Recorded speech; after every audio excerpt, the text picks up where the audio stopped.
there was a bylaws of regulatory control of two-story building, but we left to implement bylaws, and this concrete jungle is growing around the lakeside area like that. So such bylaws implementation issue is very prominent. Sometime we said this is the Firke Khola of Pokhara, and there is 1 meter setback provision, but now this becomes 10 meter setback provision, and so many landowners affect from this provision, and nobody compensate them. These are some issues. So many problems in Kathmandu Valley regarding this river Bhoga and Hawk, the shifting of river, and we do not update in the land map, carousel. So there is a hurdle to implement any development project and the urban land pooling projects. So many resettlement and rehabilitation projects also conducted by government of Nepal from the different authority, but we never achieved the planned settlement. So always we focus on subsistence agriculture farming and not about the settlement. So during earthquake reconstruction, the policy highlighted the necessity of integrated settlement and resettlement of the disaster-prone area. But in practice, very few settlements have implemented because of the land management issues. And this is one of the case of Dolkha district, Zilu settlement in the Bhimeshwar municipality.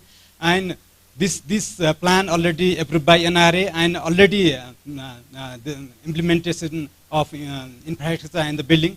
But this land readjustment work is not yet finalized because of the coordination lack between the two agencies, implementing agencies and the land management agency, and the people are suffering from this ownership right transfer issue. This is this scene. Another issue is we do not achieve social justice during our urban road expansion and some infrastructure projects, because the front side cultural asset and the other personal asset is damaged due to the urban road expansion, but compensation, appropriate compensation provision is not there. So somebody becomes a millionaire and somebody goes to down to the street like that. This is our issues. These are some cultural site and suffering from road widening cases in Kathmandu Valley. And we also lost heritage settlement during these initiatives. And this is the inclusive issue. And this land use policy directive says about the 130 square meter minimum plot size in the urban area, but this cannot suitable for the city in the context of cities for all slogan, because the poor people cannot afford such large area of land in an urban area, and so there is so many conflict around the squatter settlement and the inclusion of poverty sector in the city area.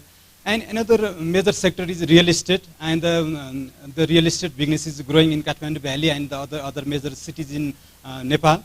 But real estate act, we say apartment act, summarizingly, the act is about 2.5 decade old, and we never emphasize to amend as per current requirement. So there are many issues regarding the real estate cases is going to court and the other areas, and but we are lacking to address this solution.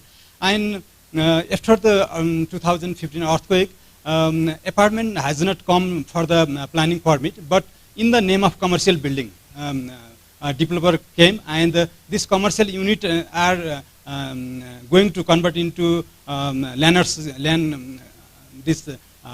commercial unit ownership conversion to the different party. So there may be any conflict in the future. So we have to tackle this issue also. This change our urban scape of Kathmandu Valley, and we always, our political body and political party always say about the scientific land improvement. But what about the scientific land improvement? Our country is suffering water susceptibility, soil erosion, landslide, and the flooding cases. But we dissolve this soil conservation and watershed management department who exactly do this kind of activity. This is some policy conflict we can assume. So in summarizing, in our urban laws, we also recognize some land issues about urban agriculture, urban food security, urban forestry, greenery, land for urban infrastructure, open space, community, and the utility spaces, urban housing, and inclusion of poor, tenureship, land acquisition, compensation, land fragmentation, and urban land market and information system. These are the major areas. Notes are already highlighted, but lack of integration of spatial dimension in periodic planning and city planning system is not established. This is our gap. This is again, so above ground and below ground right is not addressed by any our act and policy. So we already suffer in the tunnel projects, land acquisition. The temporal land acquisition provision is also hurdle for the land pooling projects. Agriculture land consolidation, actually it is not in practice, so that commercialization of agricultural activities, there is huge gap. So land readjustment, development right transfer, and land valuation systematized, there is gap. We have not this kind of system. So these are the areas there is actually gap in the urban laws and the land use policy. So where our land use policy is fit in this urban development framework, which is developed by UN Habitat, institutional and capacity development, urban planning, urban building, which is predominant to land use control and the urban management. So it should not go in isolation. I think that. So land-related right is constitution. We have federal rights, some common rights, and some individual right. But regarding this land management and land use planning, either land planning and infrastructure authorities should work together, or there must be a clear-cut jurisdiction to help each other. So in my perspective, land management should cover land survey, recording, this errorless land record system, easy access to data, and existing land use plan and base map preparation, registration and ownership right conversion in time, and the transfer taxation system, etc. And while in the land use planning and land development, we can cover forest, agriculture, and women's settlement and infrastructure category. And land valuation system is very important, so that we can use different land and the this taxation tools to control the urban development and development planning, investment, land development, and development control for the common goods should be this area of this planning and land development side. So major gaps are fundamental understanding of land use planning and land management, missing spatial planning concepts, city planning, land use regulation, etc. Fragmented approach, policy and institution, and misleading approach, land classification and distribution rather than spatial planning. So we have to address economy and equity, efficiency and effectiveness, and ecology and our essence. Some best practice can share, but time is already run out. So I just want to finish within a minute. So it is Japanese experience that they have achieved many more things from land readjustment tool, but we have not effectively utilized this tool in Nepalese context. India also has utilized land pooling. Already Ahmedabad case we already know, and there is 40-60% ratio of land contribution, 40% contribution by landowner and the 60% return to them. This model is effectively implemented in Dwarka city and other planning in India, but we are lacking in this area. Some initiatives of before regional planning and the town planning. This Gandaki province agriculture consolidation farming is one of the best example I can share here, and so we need policy consistent among these. So way forward, just 5 points I draw the conclusion. Land is the major source of production. Land is best managed with spatial planning and not by land subdivision and the land distribution. the solution to agriculture problems should be solved from the agriculture expert, and this settlement problem should be solved by the planner, architect. Investment should be in planned area, not in the unplanned project. Land administration, settlement and infrastructure policies and laws should be complementary, not competitive. Ministry of Land Management and other stakeholders should work in close coalition. So way forward, bring agenda together, work together, encourage to establish social planning system, improvement in land and financial tool, investment in plan, and designate clear cut role to tiers of government. This is my recommendation. And I think the land administration should, if this area is facilitated by land administration sector, then our land development project will go very right direction. So data keeping, accuracy of data and updating MAG, land data access to public and private entity, establishment of land valuation system, land use planning and development control, land acquisition and land pooling, supporting land and housing development, agriculture and consolidation projects.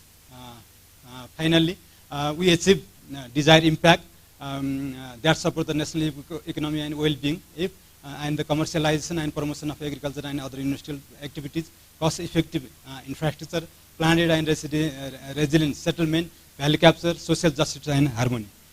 So finally, protect land right, regulate land use and plan land for prosperity. Thank you.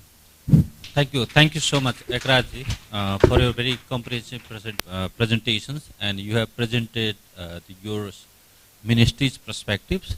One of the objectives of bringing all the sectoral ministries together is to have the robust and smooth coordinations from today. Hopefully, all of you will start from today to serve state, society, and the people. Thank you so much. The next speaker is Ms. Sabnam Sivagoti, and I would like to request her.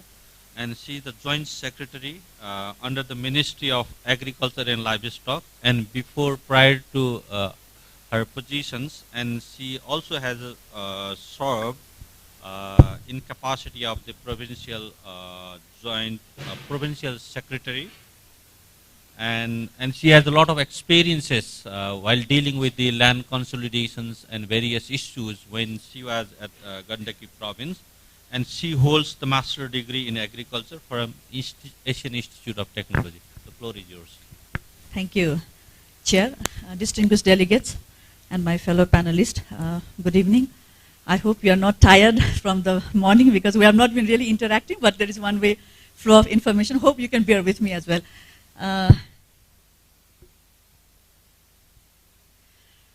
Okay, so I'll be sharing the perspective from Ministry of Agriculture and Livestock Development. Although in the morning session, opening session, our secretary in his opening remark had already highlighted some of the issues already. So, and also the earlier speakers have highlighted many of the concerns that I am trying to bring in the presentation here.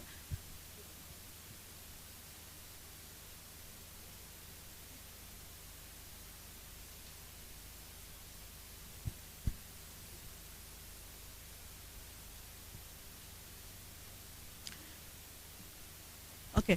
So, yeah, okay. So I'll be basically presenting briefly about what Ministry of Agriculture, the role of the Ministry of Agriculture and Livestock Development, and what are the ongoing activities regarding the, although the ministry's objective is increasing the agriculture production and productivity of the country, but then especially what are the concerns or the activities that the project has been supporting for from the land management perspective, and also what are the major concerns that we have been during the implementation of our program and projects. What are the concerns that we felt? Some of the concerns are from the farmer side, some of them are related with the access to finances, but also with the land. So this I'll be briefly.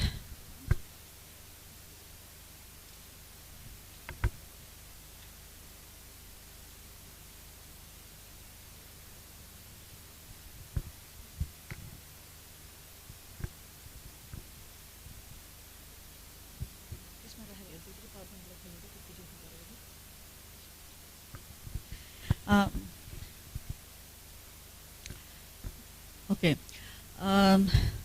And also because in the earlier speakers have also highlighted that, because I'm agriculturist and I do not understand many of the presentations that you made, because the mapping, the spatial planning, all these things, I understand bits and pieces of it only. But what I know is that the population is rising and there is demand for this urban development.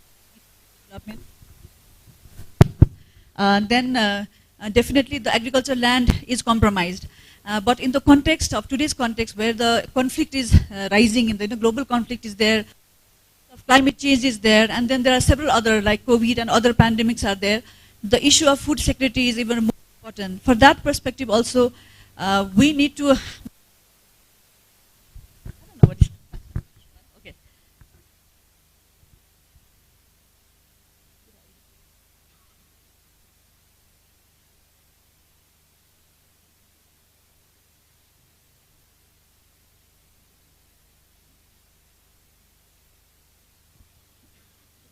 Okay.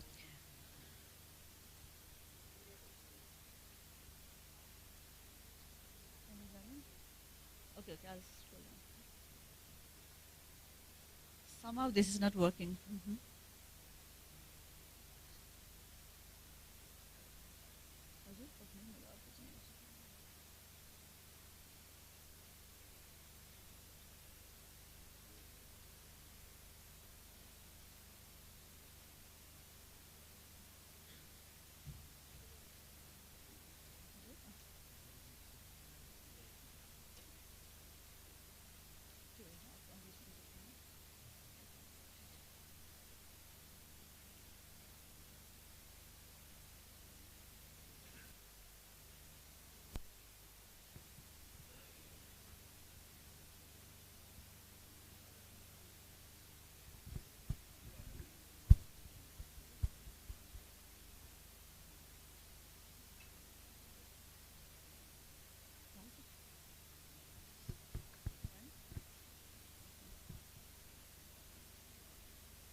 Okay, so before I proceed, just to give, just to give,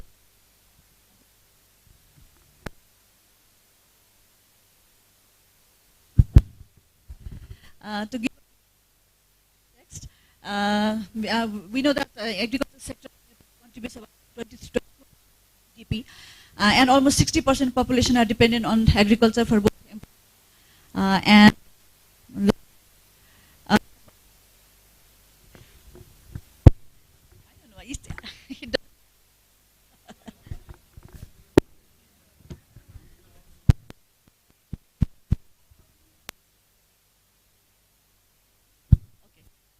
So it's almost 30% of our cultivated land is still remains fallow in the hills and mountain areas. So that has been an issue with the agriculture in the country.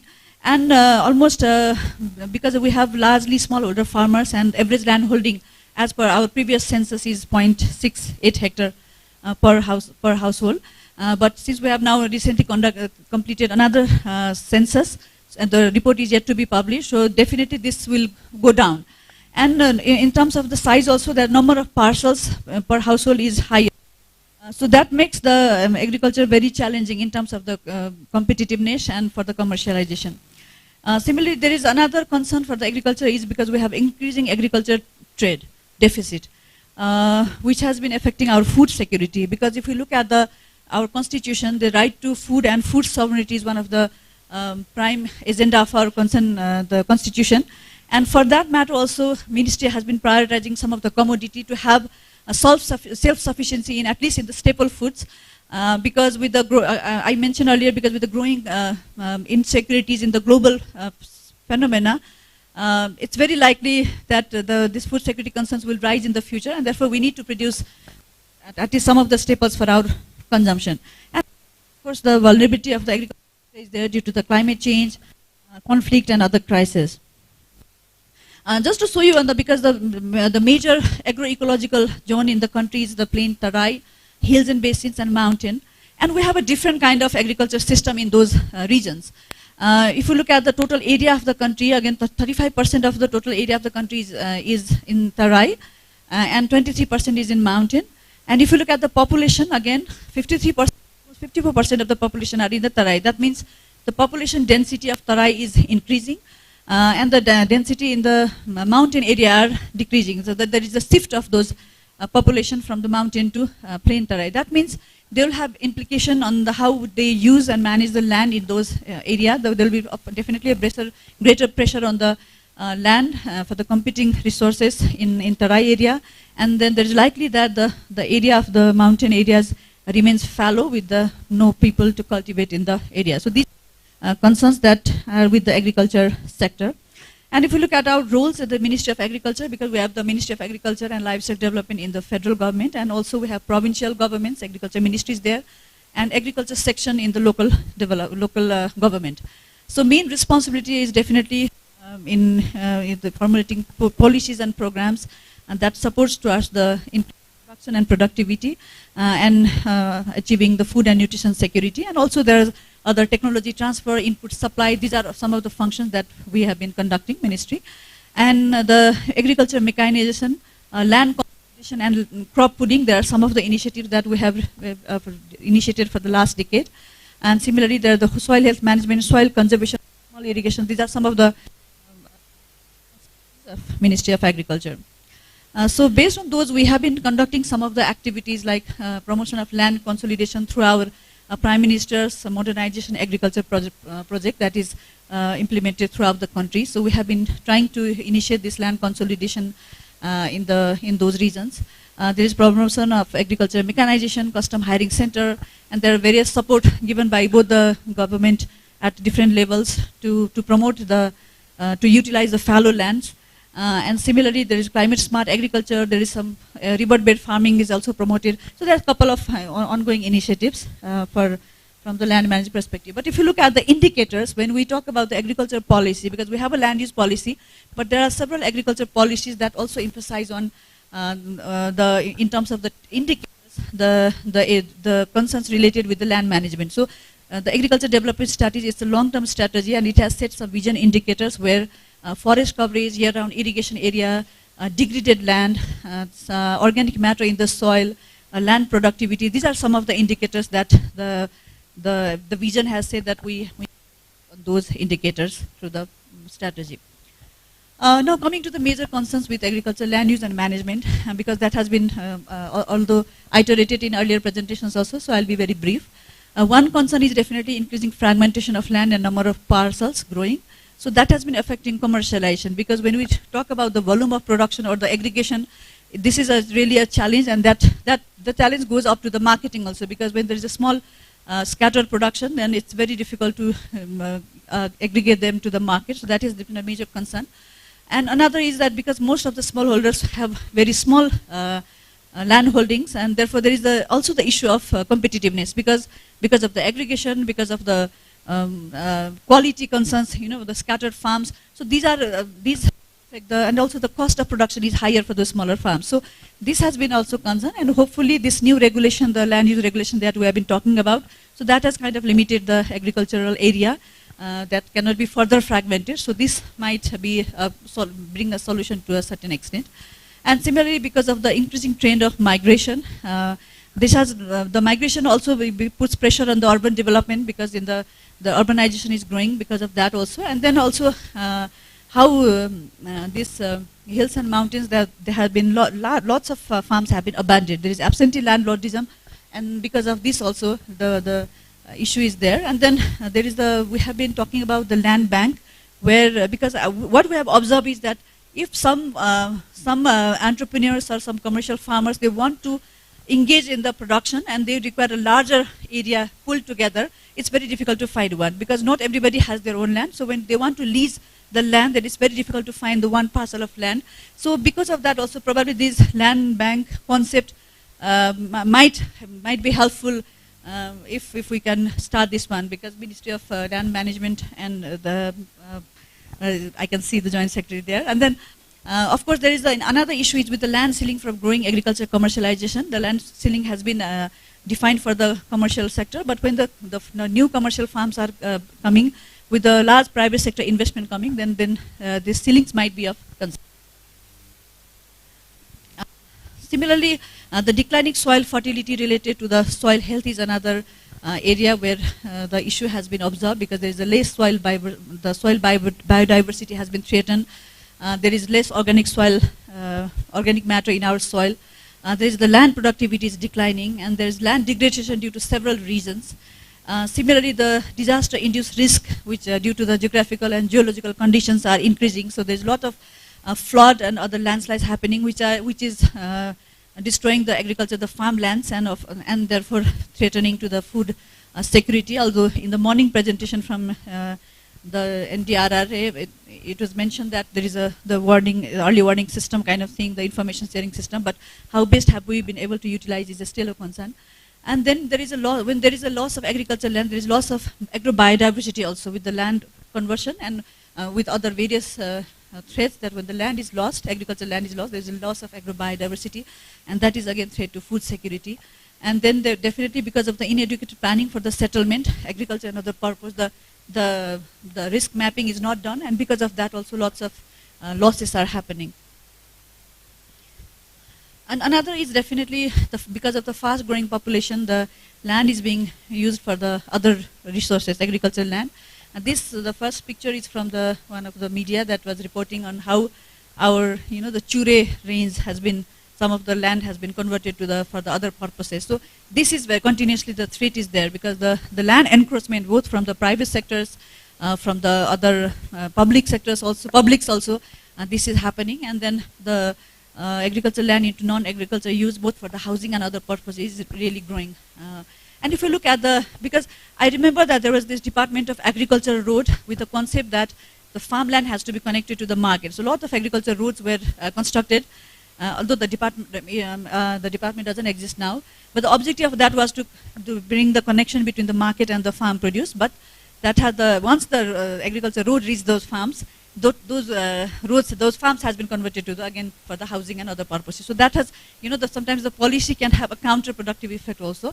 And similarly with the irrigation also, because a lot of irrigation projects were there, irrigation farms there, but those irrigated areas has now converted to the housing. So this has been a very serious concern, and this regulation that, when we talk about the land administration and this management issues, I think this is where we really need to work upon with the joint initiatives from all the sectoral ministries. And because of that also there is a reluctance for land categorization for the agriculture.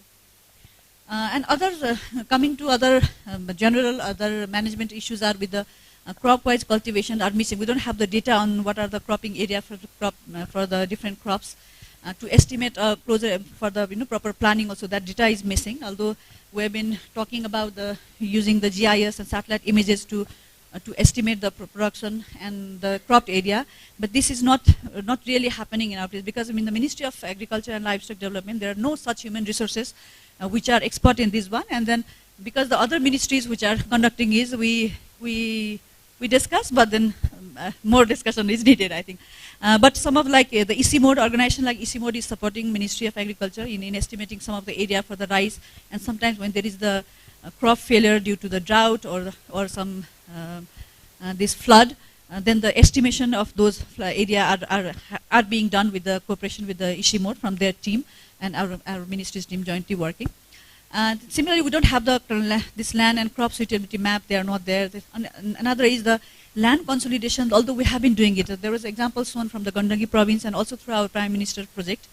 This land consolidation is happening, but there are some technical and legal concerns when we talk about the transfer of the land. So that is still to emerge, because now we have done, pulled together some of the lands, but that concern will rise definitely in the days to come. So that has to be also need to be addressed. And there is this land reclamation, river banks for farming.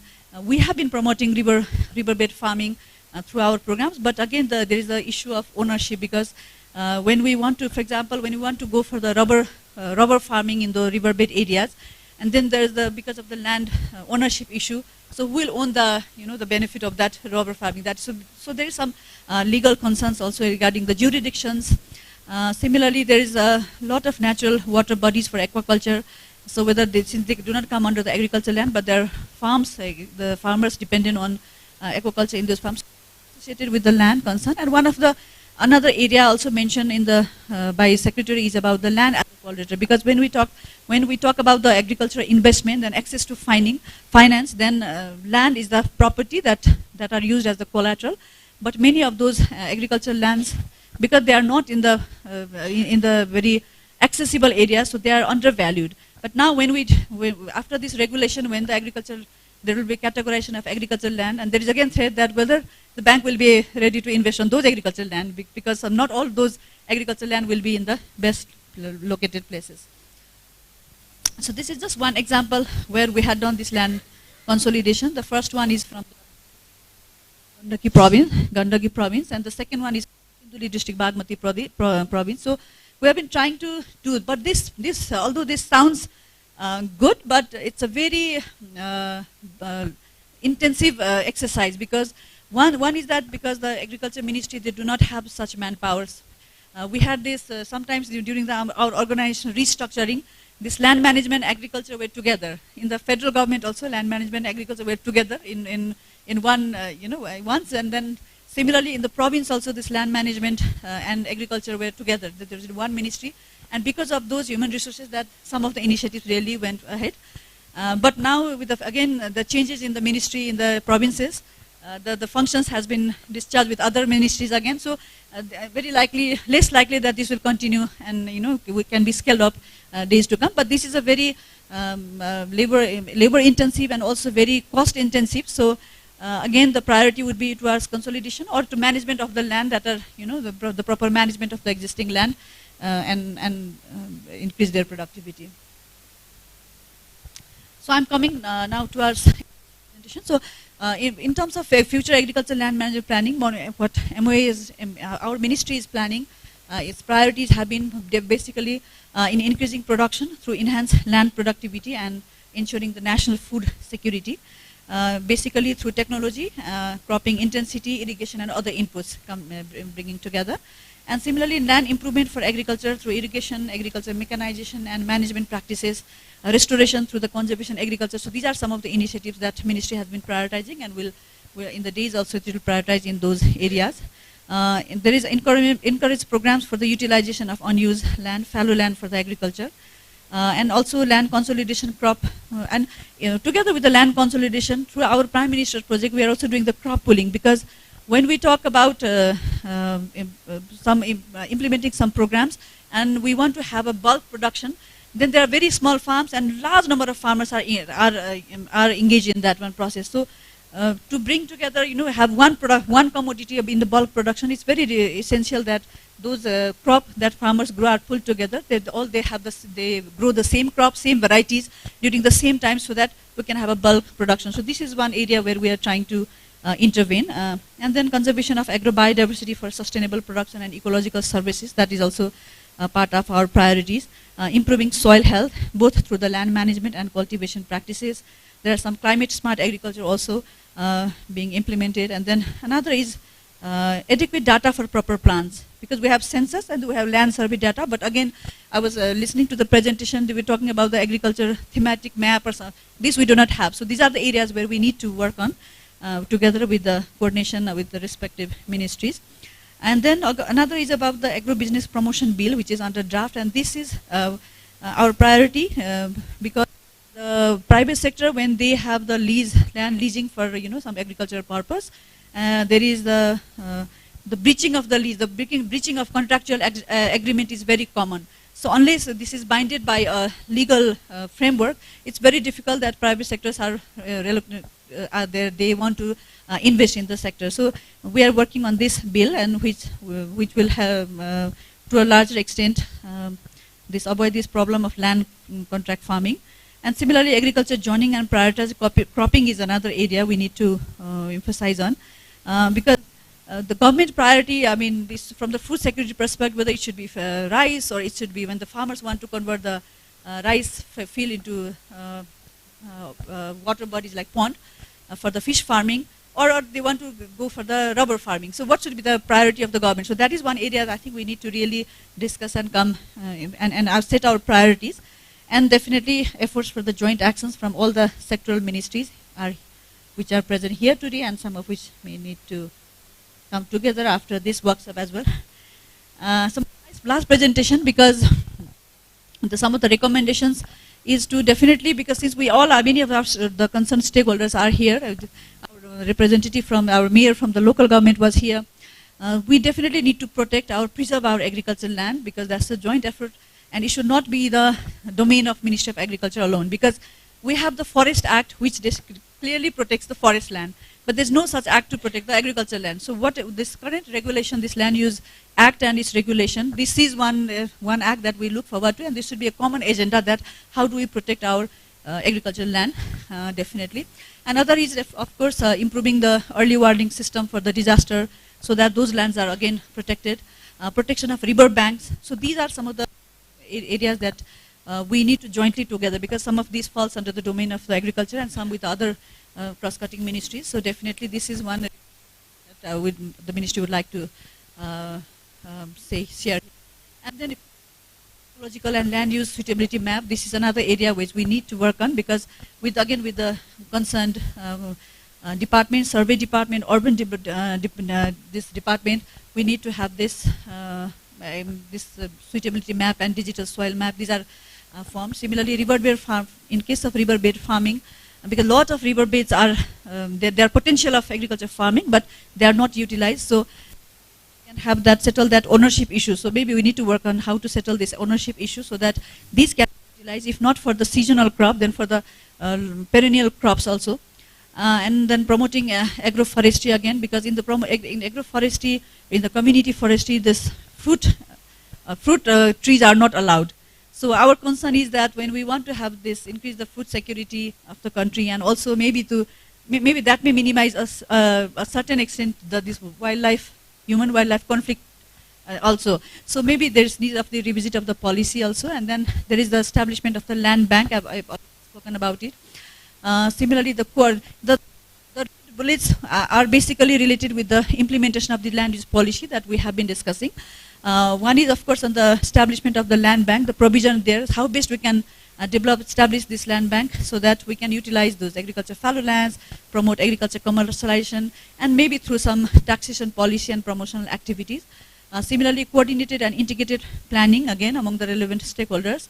This is very much required, and for this one, we might also need to review the land policy, because if the farmer wants to classify their land as agriculture, that they agree to classify the land as agriculture, then maybe the taxation regime should be different from the agriculture and the commercial purpose or the urban development. So maybe we need to look from that perspective also, and engaging the relevant stakeholders while finalizing the guideline, because I heard that the guideline is being drafted with the support from the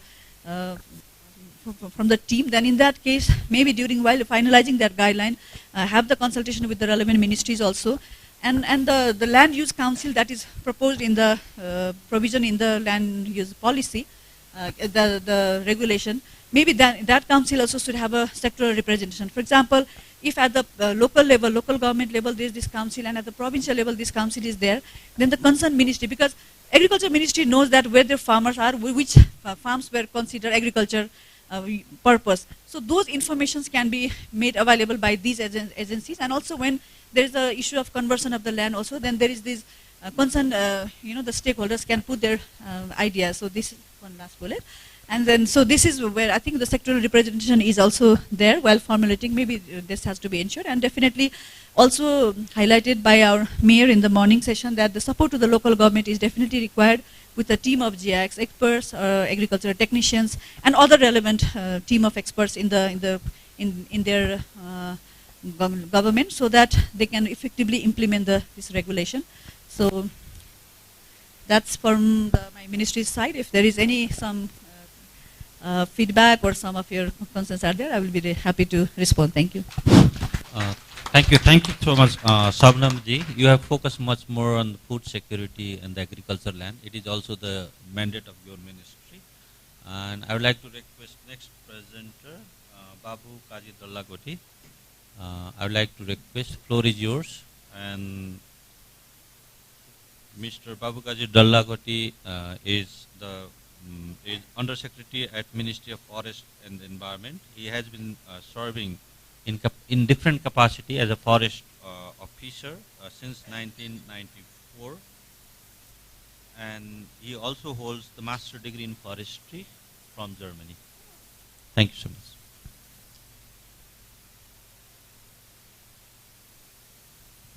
And you have only 10 minutes. Right? 10 minutes, right? Okay.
Dear chair of the session and ladies and gentlemen, I would like to present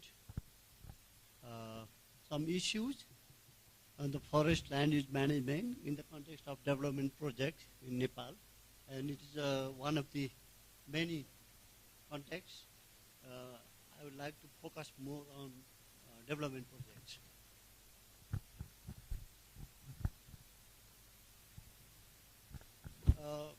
Before that, some highlight that how the forest is connected in our livelihood and every aspect of our life.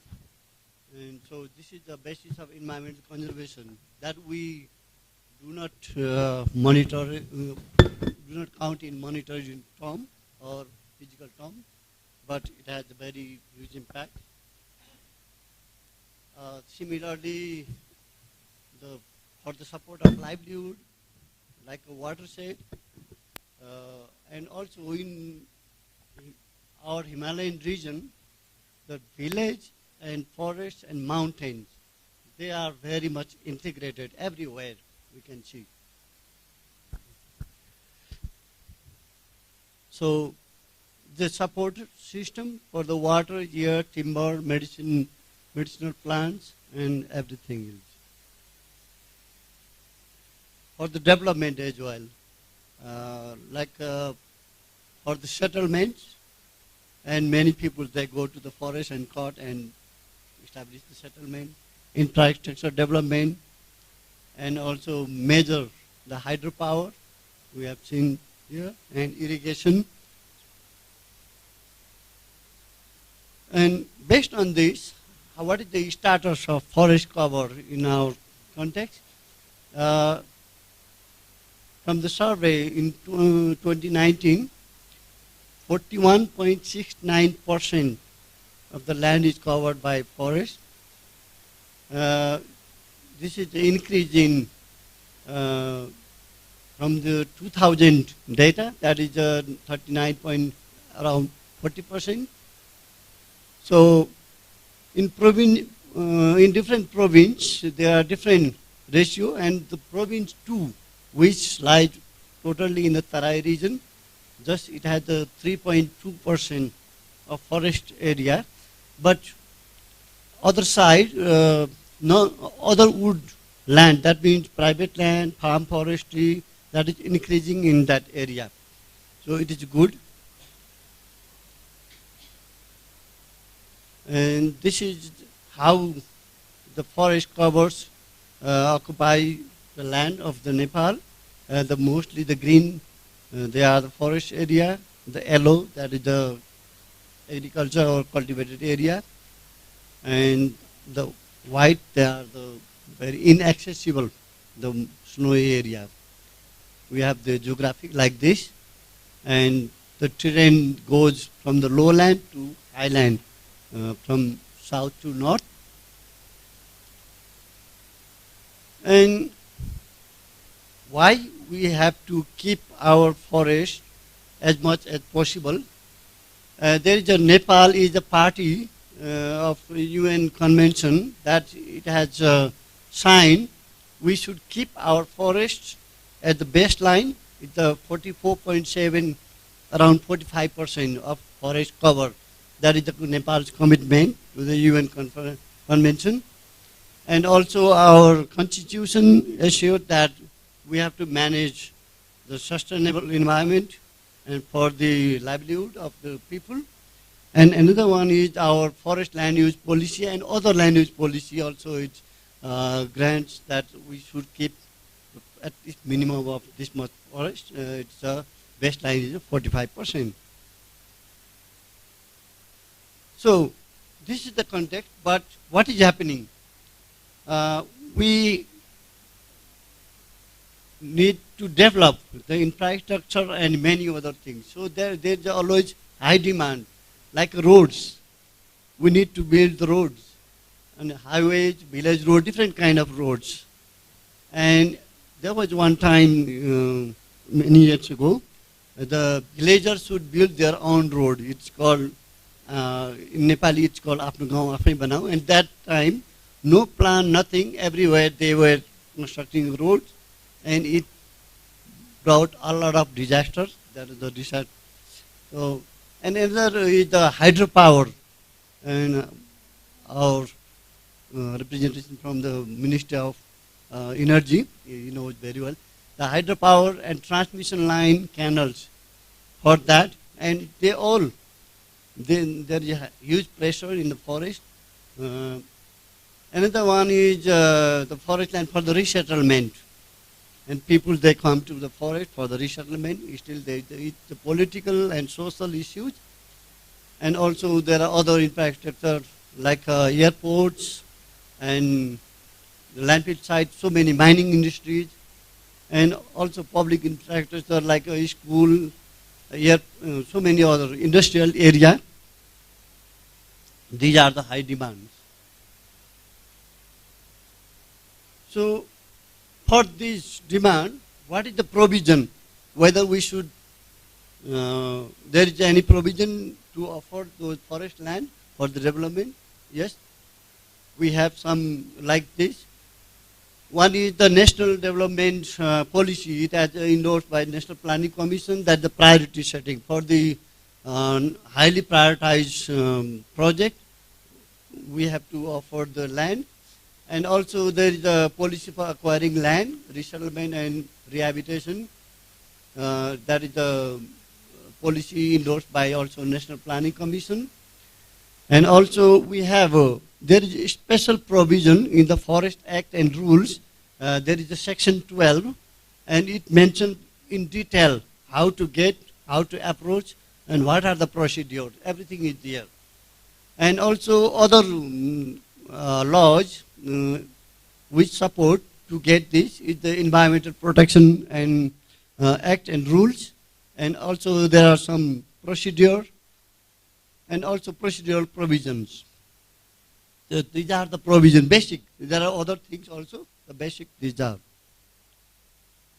And with this provision, what we have done, that until now, more than 23,000 hectares of forest has been already allocated for the different development projects as well as for the security reason. That is the ranking I have said. Nepal Army security reason and for their training or so many things. Hydropower and electric transmission line, forest development, roads, and in this way.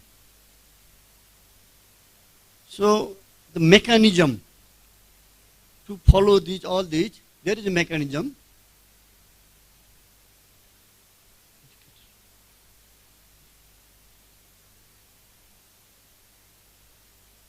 Mechanism is the National Development Agenda. First set like hydropower or a road or whatever. And then they set the priority. And with this, they design the project and come to, we have to project design and priority setting.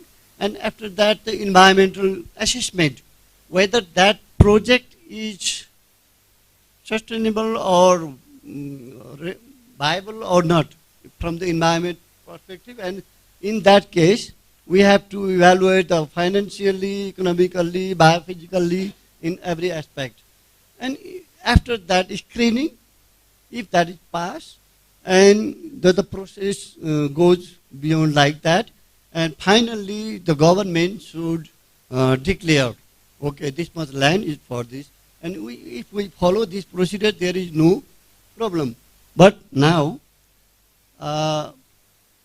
most of the development partners or politicians, they say the forestry sector is the most, that the biggest hurdle for the development in our country, it is said. But problem is that there is the lacking to follow the procedure, and then mostly they ignore the environmental assessment. And what they do, once the project design is, everything is done, and the project is already launched, and then it is necessary to do the environmental assessment. And they do in that case. And until now, it's ironical, no environmental impact assessment or like that, that says this project is not feasible. No assessment says, because that is just the formality. And then they prepare, they hire the consultant, and then, okay, do this, we have already launched the project, so only this. And then that is the problem. This is the technical problem. And otherwise, there is no problem to run the project. Could you please summarize within 2 to 3 minutes? 2 to 3 minutes? Oh. Please try. Okay. Now issues and just 2 slides. And with this, we have issued some, like allocation of forest land based on environmental sensitivity, based on land use planning or not. One, just the example is that the Bara airport, they are going to cut the forest and build the airport. There is also the political issue. And another one is, it is not highlighted, but there is a corridor, biodiversity corridor, but government already decided to allocate, it is joining only one forest patch, joining Mahabharat and Chure. And but government has already decided to allocate that land for the industrial areas. That is the problem. And another one is EIA procedure, I already mentioned. That is the issue.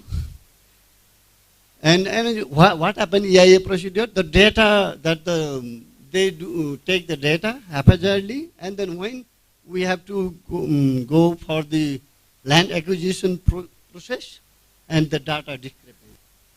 That's the problem.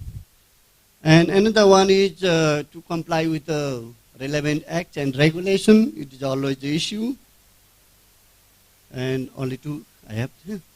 And that is the continuous limitation for acquiring private lands, because there is a provision, if you get the land from forest land, by the act, it is said you have to provide the same amount of land, barren land somewhere, but this is not happening. It is always the issue.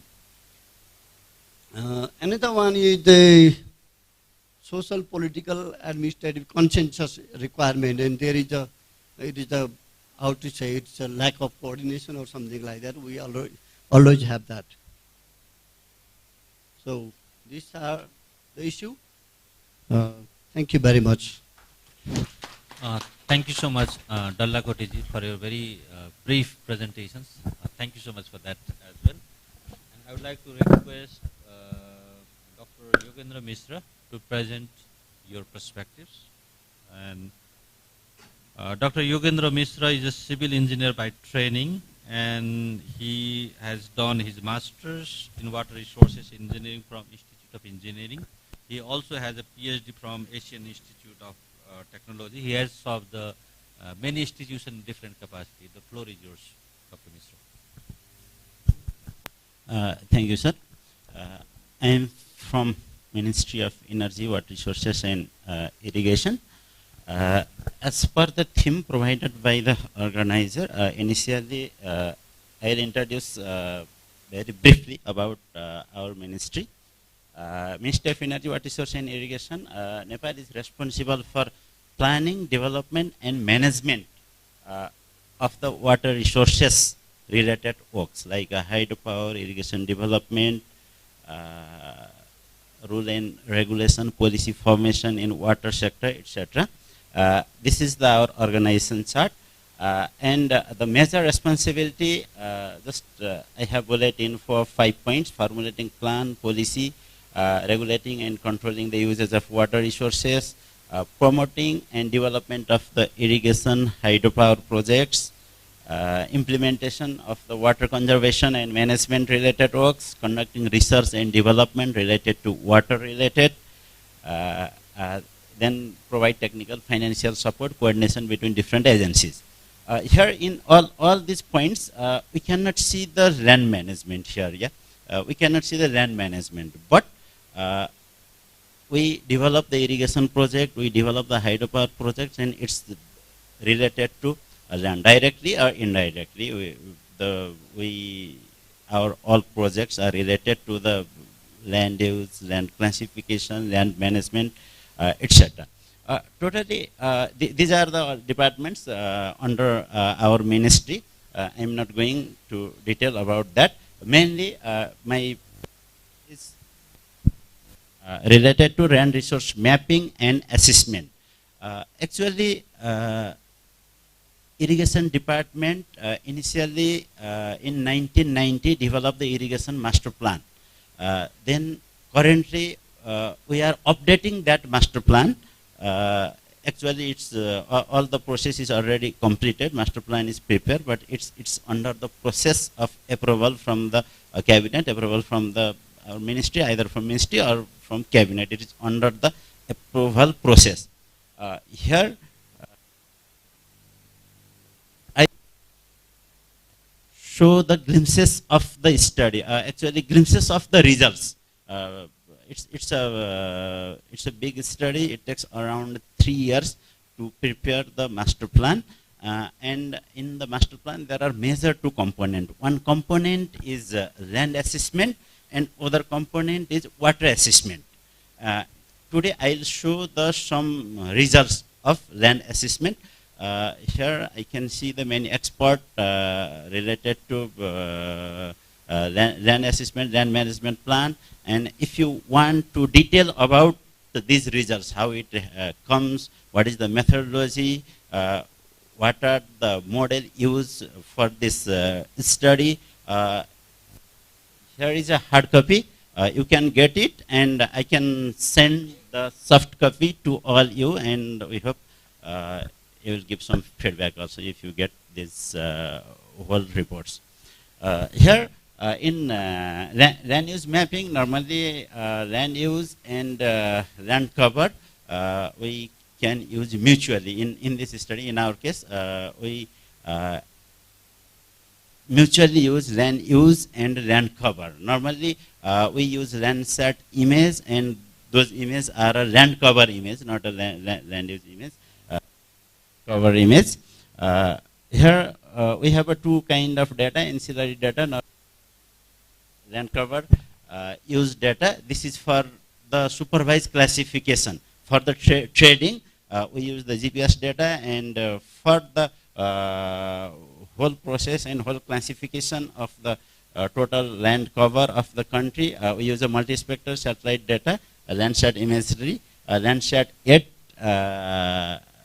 data obtained from the Landsat 8. And it's a 30-meter resolution. Total 12 pictures has covered the whole country. We use a 12 sheets, a 30-meter resolution data. Then the image analysis process, supervised classification, and maximum likelihood classifier. These are the process. I will not go to detail about this process. And this is the flow chart, how image analysis has done. These are the 7 classes. We all divided all Nepal in these 7 classes: agriculture, built-up area, barren, forest, water, snow glacier, and shrubland and grasslands. Here I want to show this table. This is the compare of land use result in 2018 and 1986. In 1986, land resource mapping project that classified whole country within. There are 22 classes. Within a forest, we can see that different type of forest, mixed forest, and the shrub, mixed shrub, hardwoods, etc. And in agriculture, level terrace, sloping terrace, etc. in 22 classes in 1986. Then in 2018, we classified these. Yeah, these level terrace, agriculture sloping terrace, agriculture varied terrace. This lies in a one category, agriculture. Then total 7 classes, and the result shows that it's not seen clearly from there. Yeah, total agriculture land has decreased by 11% from 3.99 million hectare to 3.56 million hectare from 1986 to 2018. And forest has increased from 14%, 5.56 million hectare to 6.42 million hectare. Here we can see other. I'm sorry for it's inconvenient to you to see from. Dr. Mishra, you have only 2 minutes. 2 minutes, please. Then we also classify all these area in the basin wise, Koshi, Gandak, and Karnali basin wise. We can see the result. Red area, the red shading shows the decrease in the area, and green shading denotes the increase in the area. We can see that forest area is increased, urban area is increasing, but agriculture area is decreasing. I also reiterate that everything's here to you if you want. Then after classification, this is the result. And then the second part is a irrigable mapping, irrigability mapping. This agriculture land in 1990 master plan, we have only 1.68 million hectare irrigable land. But this master plan shows that the irrigable land has increased to around 2.5 million hectare. This is because we have a new technology. For irrigation, we can use drip, sprinkle, we can use a lift irrigation. These all are not considered when the department prepared the irrigation master plan in 1990, so that the irrigable area is decreased, and that agriculture area, total agriculture area is classified on the basis of soil effective depth, the tenure, flooding, this drainage, water availability, and economic analysis. All this classified into which area is irrigable and which are not a irrigable area. So in this way, irrigable land increased from 1.6 around 1.7 million hectare to 2.5 million hectare in this master plan 2018. This is the slope and soil depth here, and this is the data. This is 1.69 million hectare. This is the 1.76 million hectare. This is in 1990 master plan, and total 2.5 million hectare. This was in the 2000 master plan. And there are some conclusions about all this tabulated data, and these are the some talk about our subnominal or other friends. Land classification, the agricultural land, we has classified the land.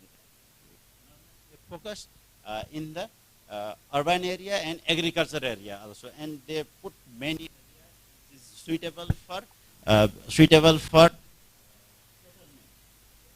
area is decreasing in their classification. We heard from some palikas, some municipalities also. The other issue is occupation of irrigation land. We developed the irrigation system after 10 years. All command area converted to urban area. Many canals, they converted to all service road, converted to that city road. This is another problem, and encroachment of public land, especially our right of way of a canal, encroachment of the canal, all issue.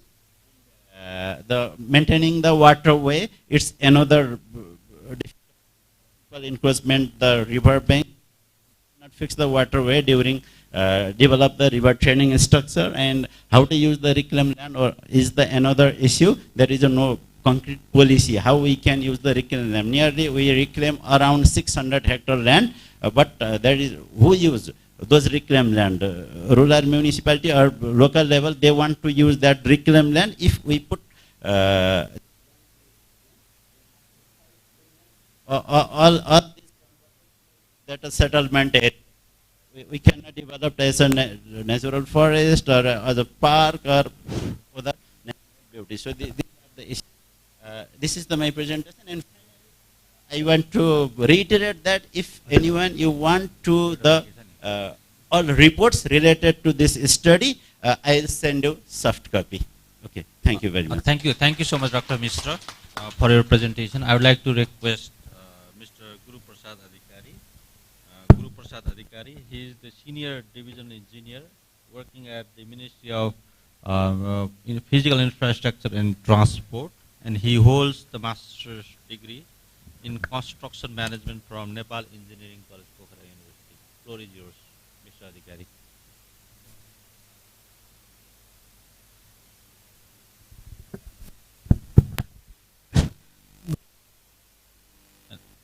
Respected. And you have only 6 session chair. Okay, sir. Session, gentlemen. I am from Ministry of Physical Planning and Transport.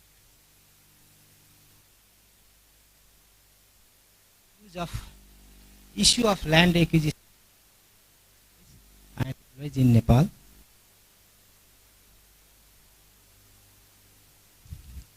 This is the content of presentation, please.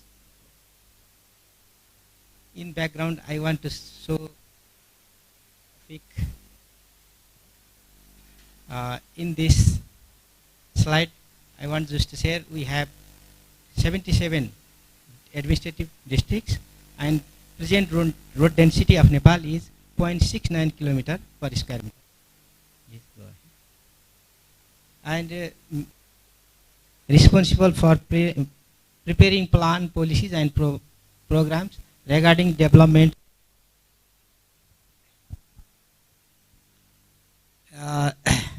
These are the names of departments and institute under the ministry. Department of Road is responsible for managing national highways. Department of Railway is responsible for developing and operation railways.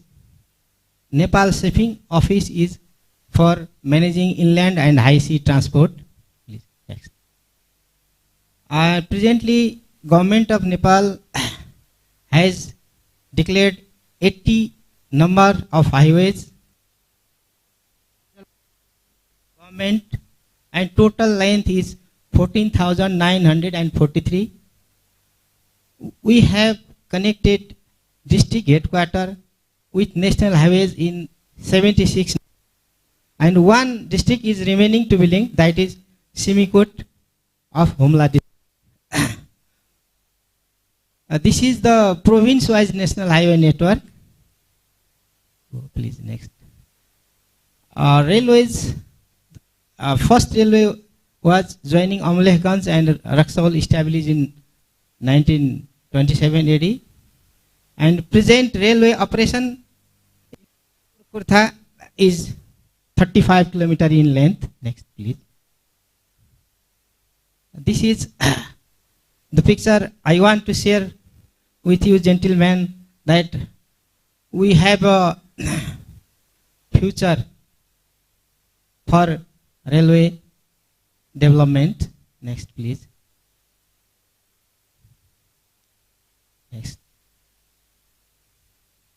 Since we have bundles of rules and regulations related to land acquisition. Mostly I want to take the name of Constitution of Nepal, Public Road Act, Land Acquisition Act, and others. Now, Ministry is working with a vision of 2100. The main plans are to increase black topped roads from nearly 7,800 kilometer to 33,000 kilometer, to increase length of highway with 2 lanes from 96 kilometer to 3,000 kilometer, to increase road density to 1 kilometer per square meter with respect to 0.55 kilometer per square kilometer. Base year is 75-76 fiscal year. And to increase the railway network from 42 kilometer to 2,200 kilometer. To work with this, we have to revise our policies and act for future actions. Please next. The major problems we have faced are encroachment on national highways, and second one is the common among the all government agencies, that is coordination is lacking. Third one is road boundary conflict in road extension and hindrance from nearby people compensation. I want to share one example with this area. We had started to expand road from 21 kilometer to KU gate. The project period was 2 years and just road length was 1 kilometer, but it took near about 5 years to complete the project. That there was a conflict in road boundary, because at that time this road was declared as feeder road. Feeder road standard has the right of way 30 meter, but people of this area were not satisfied with that right of way, and there was conflict. Similarly, in this, I want to say, what is the optimal road density for Nepal? Now we see everywhere there is a rampant development of dozer road that are also increasing hazards. So we want to work for vision 2100. Nepal area 5% is required for that development. Is the Land Provision Act for public use will be sufficient? I want to put these questions to seniors who have worked in Government of Nepal and the National Planning Commission. So clear direction is required for the plan to start. Next. Mr. Adhikari, you have a 2 Okay, minutes. sir. This is about the past experiences on land issues, which I have already talked. Please next. And this is recommendations. Okay, please. Thank you for your attention. Thank you so much for all the speakers. You have done very well, and you have rightly presented and represented your ministry, and you have done very good justice to your sector. But I see there are many areas of overlapping and the contradictions. At the cost of your sectoral mandates, somehow you have not been fulfilling the achievements and the targets 100%. And so that I would like to say some of the things that we have to work much more on in the various areas: policy harmonizations, policy mainstreaming, and policy coordinations. and these are some of the perspectives we should be able to look at. I hope so far understand organizer is also trying to focus more on robust coordinations, for that perspectives. And also I would like to refer the one of the strategic plan, nature strategic framework, and it was formulated by National Planning Commission in 2015, and it has rightly pointed out to work on those areas that I have already mentioned. And also we can look at the food, water and energy perspective. These are the very important. And I would like to refer that today morning we have listened much more about the Gujarat experience working in the various land conservations or kind of the land use planning. And that has rightly pointed out, and we should be able to focus more on the people. And our people is should be at the forefront and at the cost of the sectoral mandate in the name of the food security, conservations, and energy and various perspectives, and we are undermining our peoples, and so that people should be at the forefront. And I hope that the different ministry and different sectors will be respecting other people and our constitutions. And we are also not respecting our constitution. It is a very sad very sad story that we are not been able to respect all those things. And also I would like to commit to provide my retained commitment and recommendations, and what we will achieve the various things in days to come. And I would like to just provide my retained recommendations to the organizers without any delay or before closing. And we would like to do some formalities, and I would like to request the rapporteurs to do all those remaining things. Thank you so much. Thank you, sir. Everyone, I am Gautam, instructor of institution. This certificate of appreciation and token of memory to the plenary speakers of the Nepal session. I'd like to request Dr. Purnabahadur Nepali for providing these to speakers. First of all, I'd like to request Architect Ikra certificate of appreciation of memory.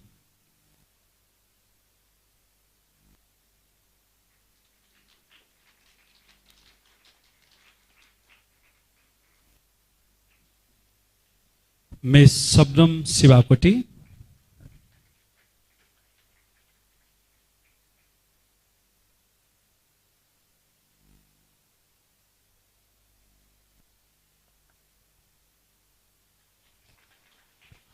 Mr. Babu Kazi Dallakoti.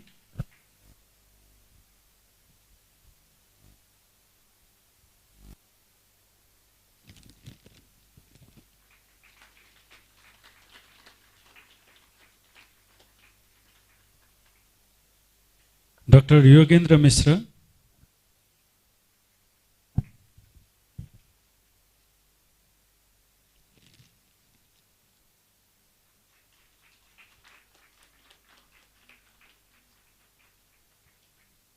Mr. Guru Prasad Adhikari.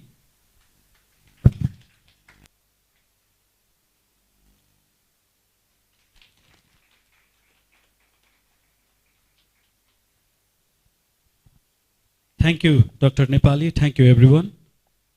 And after this session, we'll be meeting social and welcome dinner. The bus is about to move for that, so I'd like to request you all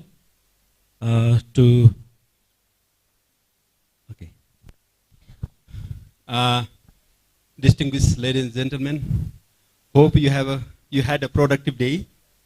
Now, once again, I would like to heartily welcome you to the welcome reception that is being hosted at Hotel Himalaya Drishya Resort. Everyone in this hall, please, we have requested you also to collect your coupon. Maybe we will provide it because the dinner will be served in the restaurant, and that's why you need to have the coupon. So please be there as soon as possible. So we'll have social evening. We'll have some traditional performances from our students. and followed by the dinner. Thank you so much. See you there.